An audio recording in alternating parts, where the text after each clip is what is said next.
Últimas noticias, actualidad, economía, finanzas, macro.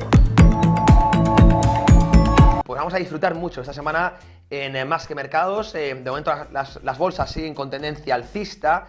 Lo comentábamos esta mañana en el podcast que solemos hacer para Trading Pro. Se mantiene la estructura técnica claramente y además si no hay catalizadores que puedan cambiar esta corriente, pues seguiremos buscando máximos históricos en Estados Unidos, ¿no? El petróleo, noticia del día, claramente, cae un 4,5%, caía en sesión europea un 4,5%, tanto el Brent como el crudo. Y es que nos llegan noticias desde Oriente Medio, ¿no? Bueno, esperábamos todos esa represalia de Israel a Irán. Ya veníamos informando aquí en Más que Mercados que se había filtrado desde Estados Unidos varios funcionarios de que no iban a atacar instalaciones petroleras ni nucleares, ¿no? Que iban a ser, pues, ataques convencionales, que se llama, ataques suaves, entre comillas, a objetivos militares. Similar a lo que sucedió ya en el mes de abril. No sé si lo recordáis. Y el impacto del petróleo fue el mismo. Inicialmente se puso una prima de riesgo, subió mucho el precio del petróleo porque se descontaba en inicio una escalada muy importante y luego al no consolidarse esa escalada, pues evidentemente todo lo que haya subido se evapora y volvemos al ciclo natural del petróleo, que es bajista. Estamos en mercado bajista, estamos en desinflación, ¿no? Por eso la caída de hoy es muy importante, pero cuidado. No ha acabado, ni mucho menos, o es lo que esperábamos nosotros. Seguimos teniendo imanes, objetivos técnicos por debajo del actual precio. Insisto, en el West Texas nos queremos ir hasta los entornos de los $60 por barril. Fijaros cómo esto le viene muy bien a Estados Unidos. Repito, esto lo filtraron básicamente funcionarios de Estados Unidos. Y me podéis preguntar, oye, ¿a cuento de qué le importa a Estados Unidos si Israel ataca o no a Irán? Si a priori Israel es un aliado, Irán es un enemigo, y por tanto si atacan a Irán y destruyen instalaciones, sobre todo nucleares, quizá le hagan un favor en general a todo el eje atlántico, a Estados Unidos también. ¿Y por qué no quieren que ataque entonces Israel a Irán? Bueno, la respuesta es clara, es económica. Ahora mismo, si hay ataques de Israel a Irán, evidentemente, sobre todo si, pues al final acaban afectando a todo el tema del petróleo, se va a disparar el West Texas y eso va posiblemente a impactar en las próximas lecturas de IPC, de inflación, ¿no? ¿Y qué pasa si la inflación sube? El petróleo impacta, permea en todos los precios, ¿no? Por lo tanto, si las próximas lecturas empiezan a tensarse, lo van a hacer también los propios rendimientos de los bonos. Y aquí sí que tiene un problema gordo el Tesoro. Y es que está pagando unos costes por intereses brutales. El coste de la deuda, el servicio de la deuda que llamo yo, unos pagos tremendos. El coste financiero, como digo, ya es la segunda partida más fuerte del Tesoro de Estados Unidos y por tanto la tienen que aliviar, la tienen que suavizar, ¿no? Y para ello Estados Unidos necesita que caigan los rendimientos de los bonos. La Reserva Federal controla los tipos de corto plazo, pero no los de largo plazo. Los de largo plazo los controla el mercado y descuentan expectativas de inflación y crecimiento. Por tanto, a mayor expectativas de inflación, mayor van a ser los rendimientos y mayor va a ser el coste financiero de Estados Unidos. Por tanto, va a tener que pagar más el propio gobierno simplemente por refinanciar su deuda. Y esto es muy malo y por eso está tan involucrado el propio gobierno en lo que puede hacer Israel contra Irán.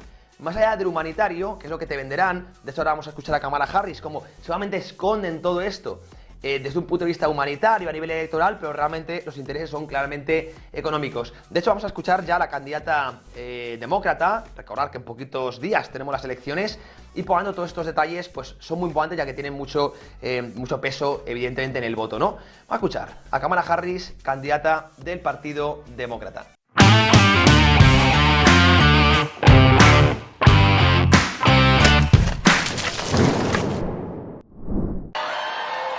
El trabajo duro es un trabajo gratificante.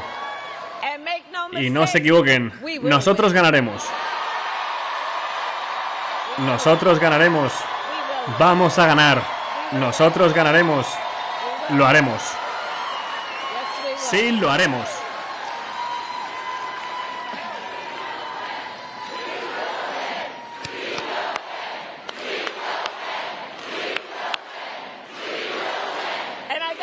Y tengo algo para vosotros. O como diría cierto expresidente, sí, nosotros podemos.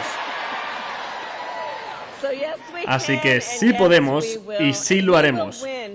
Y ganaremos porque juntos, y esto se trata de todos nosotros juntos, estamos luchando por el futuro de Estados Unidos. ¡No más guerra de Gaza! ¡No Y entendemos más la guerra de oportunidad Gaza! que tenemos ¡No ante más nosotros guerra de Gaza! para pasar la página.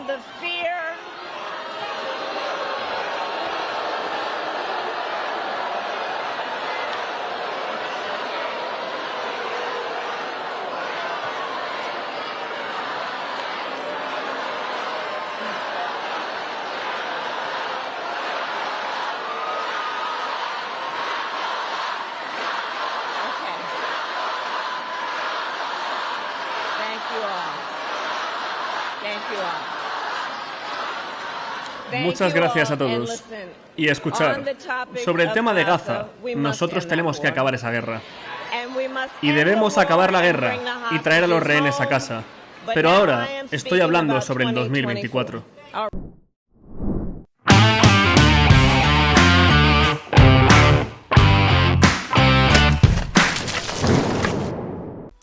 No más guerra de Gaza, le quitaban desde el público a Kamala Harris, curiosamente, ¿no? Los votantes demócratas del partido que ha sido más bélico, mucho más bélico, desde luego, por lo menos en los últimos lustros, los demócratas que los republicanos. De hecho, Donald Trump fue el primer presidente que no se metió en ninguna guerra, no actuó de policía del mundo, como siempre se le acusa a Estados Unidos. Y fijaros cómo Kamala hablaba de esa desescalada en Gaza, quizá pensando en el voto, ¿verdad?, con rédito electoral, pero realmente, bueno, pues un poco contradiciendo a su partido, que ha sido pues muy intenso en este tipo de guerras. Como digo, a pocos días de las elecciones es normal que hagamos esta clase de propaganda política. Repito, a nivel humanitario, bueno, poco tienen que comentar los demócratas, porque han sido, en general, como digo, pues partícipes, ¿no?, de todas estas escaladas bélicas, también las del Oriente Medio, por supuesto, pero a nivel económico, como veníamos comentando, sí que le interesa que no escale a día de hoy. Veremos ya después de las elecciones si finalmente gane Kamala Harris, aunque los sondeos la dan como clara perdedora, pero bueno, en esto nunca se sabe, al final es un juego dialéctico y cambia, los sondeos pueden cambiar en pocas horas, ¿no? Vamos a ser prudentes, vamos a esperar a que pasen los comicios y ya podremos hablar de quién es el victorioso y cómo va a evolucionar toda esta guerra, que sabemos que impacta mucho en los mercados, no solo en el petróleo, también evidentemente, como comentábamos, en los bonos, en las acciones, en los mercados cambiarios, por supuesto.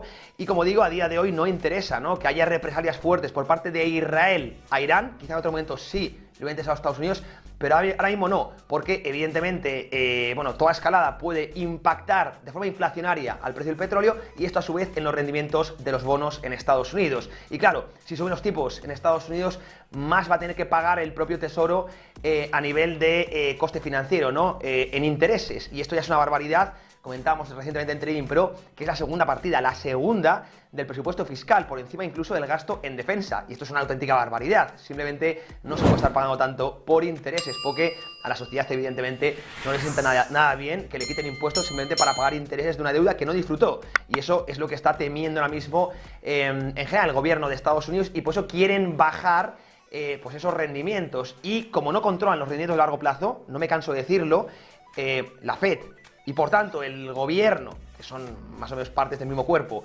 controlan los tipos de corto plazo, la parte baja de la curva, pero no la parte larga de la curva. Eso lo controla el mercado. ¿Y cómo lo controla? Por expectativas realmente de inflación y crecimiento. Por tanto, si se dispara el petróleo y por tanto futuros lecturas de IPC, a su vez se van a disparar los rendimientos y el coste financiero del gobierno, y no se lo puede permitir. Necesitan bajar sí o sí los tipos de interés y por tanto no pueden permitirse que en este caso la guerra escale y por tanto que el petróleo pueda subir. Todo tiene intereses económicos, esto no es nada nuevo, lo van a vender siempre con carácter humanitario, y a día de hoy creo que ambos contrincantes, a republicanos y demócratas, les interesa que esto no escale. También Donald Trump es muy aliado de Israel, no nos equivoquemos. Vamos a ver si será la primera guerra en la que insiste Donald Trump o no. Va a ser muy importante, al fin y al cabo, quién gane. A priori podemos esperar menos bélico al partido republicano, también con el conflicto de Ucrania y Rusia. Pero bueno, nunca se sabe, el tiempo lo dirá, por supuesto, y por tanto los mercados reaccionarán de una forma u otra. Lo estaremos comentando, como siempre, en Trading Pro. Con esto cerramos este pequeño análisis fundamental y, como siempre, vamos a bucear en los gráficos, bien acompañados con Alba Sagoiti desde la Trading Desk. Os espero. Atención, últimas noticias. Grandes noticias. La bolsa de Wall Street supera sus máximos históricos. ¿Te perdiste la subida histórica del SP500? ¿No invertiste en las empresas de inteligencia artificial cuando podías? ¿No te enteraste de la crisis de Grifols a tiempo? Esto es que no te estás enterando de lo que pasa en los mercados. Ahora puedes enterarte gratis en la mayor comunidad gratuita de traders en español. Únete a nuestro Telegram y entérate de todo antes de que sea demasiado tarde. Chat con traders reales. Noticias. Métricas y análisis. Escenarios financieros diarios. Una gran comunidad de trading en español. Telegram privado de Trading Pro abajo en la descripción. Es el momento de enterarte de lo que pasa